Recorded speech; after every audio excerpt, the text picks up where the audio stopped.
Hi, ஸ்கில்பில் சீரீஸில் இன்றைக்கி நம்ம பார்க்க போகிற டாபிக் தமிழ் எழுத்துக்களை எப்படி ஒரு ரிதமோட கற்றுக்கலாம் அப்படின்றத பார்க்கலாம். ஏபிசிடி எல்லாமே நம்ம ஒரு ரிதமோட தான் கற்றுக்கிட்டோம். ஏபிசிடி அப்படி.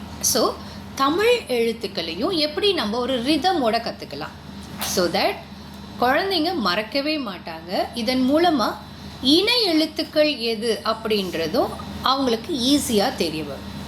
ஏன்னா இந்த ரிதம் மூலயமா அவங்களுக்கு சீக்வன்ஸ் ஆஃப் லெட்டர்ஸ் ஒன்றுக்கு பின் ஒன்று வருது இல்லையா, அது என்னன்னு தெரியும். ஸோ தட் இணை எழுத்துக்களையும் அவங்க ஈஸியாக தெரிஞ்சுப்பாங்க. கான்யாச்ச ஞாட்டன தன பாம யரல வழல ரன. கான்யாச்ச ஞாட்டன தன பாம யரல வழல ரன.